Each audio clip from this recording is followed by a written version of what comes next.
Hi everyone, I'm G. I'm a sole game developer and this is my game called Dash Through. It's a top-down roguelike arcade game which you try to stay alive as long as possible. It has been 4 months since I uploaded my last DevLog video. What happened since then? To be honest, I don't have a little idea about it. Time passed so quickly and I didn't realize it.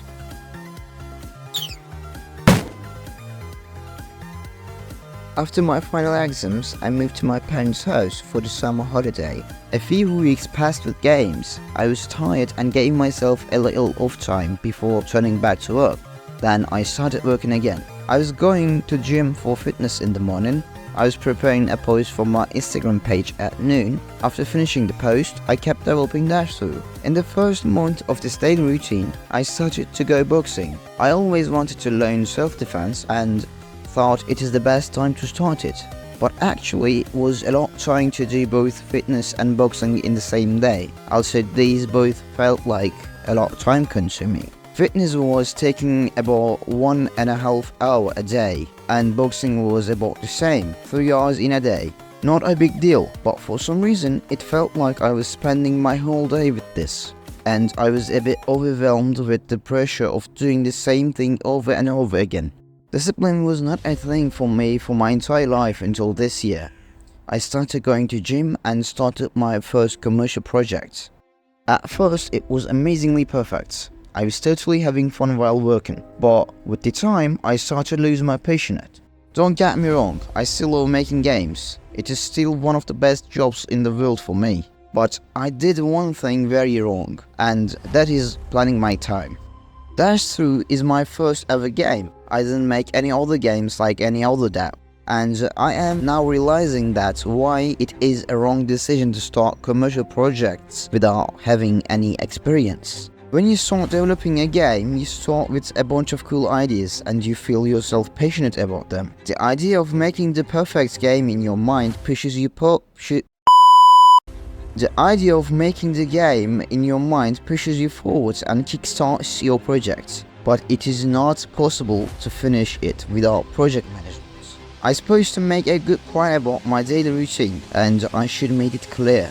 When will the game end? What are the requirements of this game? What is the game loop? What kind of game modes will it have? Nothing was certain, and I just jumped in. It was impossible for me to make a plan like this because I didn't even know these kind of terms would exist in game developing. Also, one of the reasons I started developing Dash Through was learning the game development, so I wasn't able to plan the game because I didn't even know how to make a game. I will make a more detailed video about this later. Anyways, that's made me a bit more frustrated each day and I found myself here. You will probably ask me, didn't you really notice that in 4 months? There is a reason for that. When I don't work, I feel bad and stressed. During these 4 months, I did not feel like this because I was working. I prepared Instagram posts each day and that gave me a false feeling like I was working. When I first started making a game, I just wanted to make a game. So it was okay to make a game, but then I realized I also have to market the game. My YouTube channel was the first step of this. Then I created my Instagram account to gain more viewers, to show my game even more people. But my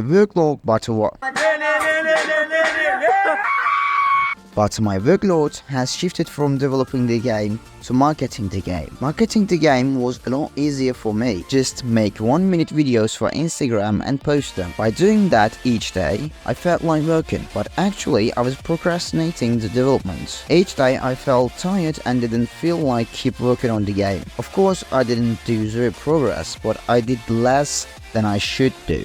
After all of this boring talk, let's take a look at what I did since the last DevLog.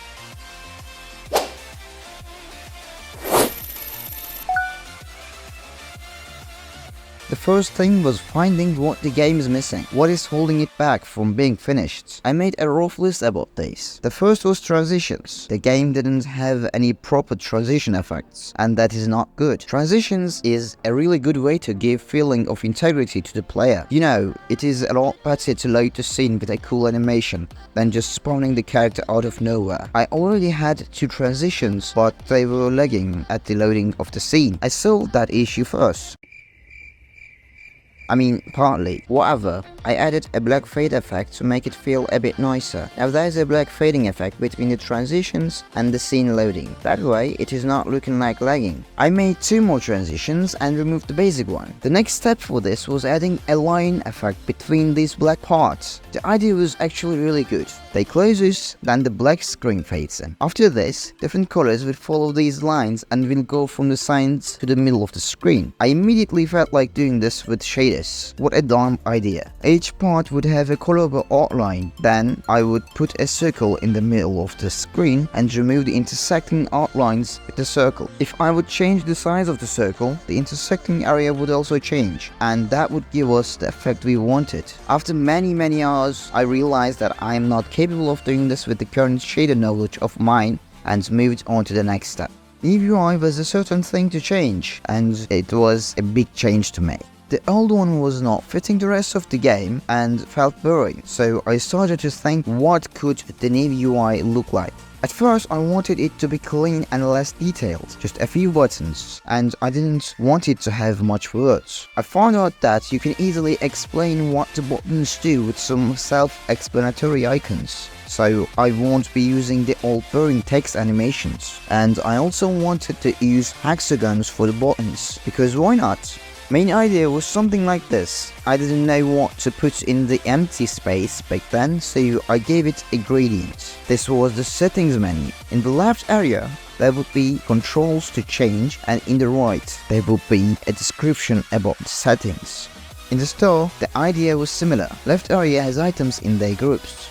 These are sliders, by the way. You can drag them to see the next item, and the right area is for the description of the selected item. After making the buttons, I wanted to change the order of the buttons and made hexagonal shaped buttons. After the post-processing, it was looking so smooth, but it was a bit empty. I wanted to have flying particles around. Then I realized it would be really nice to have them colliding with the buttons. I gave colliders to both the particles and the buttons. Now, if you manage to trap particles in the buttons will serve as a particle accelerator, and you can have nuclear power in your PC, but it was not enough. One particle was not able to provide energy for a whole city, so I added this.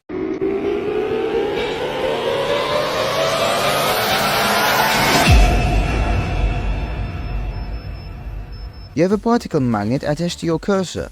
If you hold right click, they will be magnetized by your cursor. You can change the power of the magnet with your mouse wheel. You can increase it a lot or decrease it to negative values. If you press your mouse wheel, it will change its mode. It has linear and a circular magnet mode. So why did I add this? Well, it has no purpose, but it was very fun to play with them. Next thing was menu transitions. I had a good idea about this. Instead of disabling and enabling the game objects, I decided to have them all enabled and move between them with a cool interpolation. With Cinemation, it was not a big deal. I already made one for crossing the border, so I copied and tweaked it a bit and it was good to go. Next thing was making these individual menus. I started with the settings menu. Because there will be 3 individual settings category, I first make a sub-menu for the player to choose which settings to edit. Audio, video or key bindings. Started making the video menu after that. I made custom controls, sliders, toggles, drop-downs, key binders, and custom color pickers. And I also added an accepting screen in case of forgetting to apply the changes.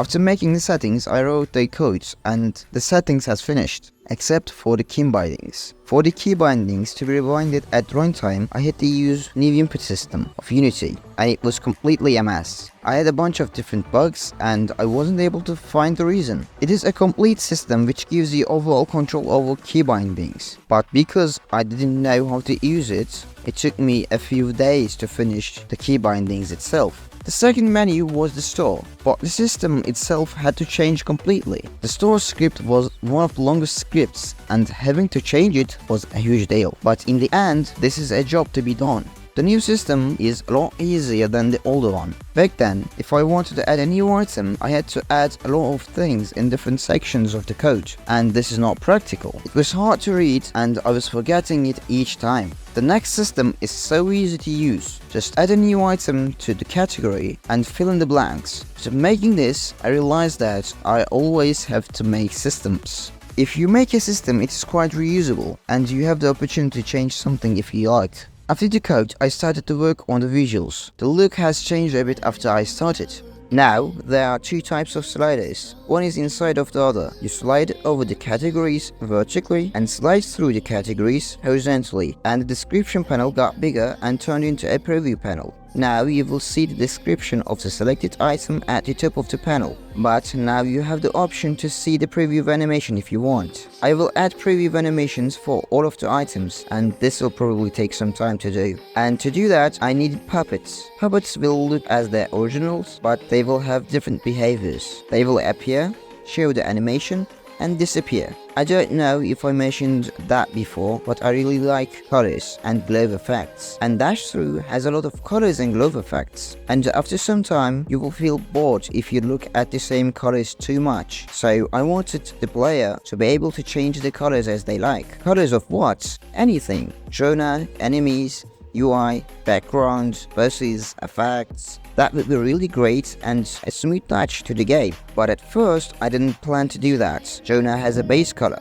and if you try to change its color, you won't get every color because it will add the new color onto the base one. For example, if you want it to be red, it will add red to blue, and now you have black. There is no way to make it red. So, I remade the texture and it is now pure white, which means you can change its color as you like. But after remaking the textures, I had to remake the drone too, because before that, the parts of it had custom-made pivot points and animations taking these points as their reference. If you want to rotate the object, it will be rotated based on this point. Custom-made pivot points were a bit unprofessional, because I just dragged and chose a custom position for them. There is no way to symmetrize this for the other parts. So I remade all the broken animations again with the default pivot points. It took me some time, but wasn't that hard. Now we have a puppet that we can colorize as we like. I made a red dot for the puppet to look at. I will animate this red dot and have it look at wherever I want it to look. And because the puppet behaves different than the original drone, I had to make a new behavior script, which I will control through animations. And that really took me some time. I had to make slight changes in every method, but there was nothing new, so it didn't bother me that much. And yeah, that is all the progress I made. But I want to talk about the future steps before ending the video.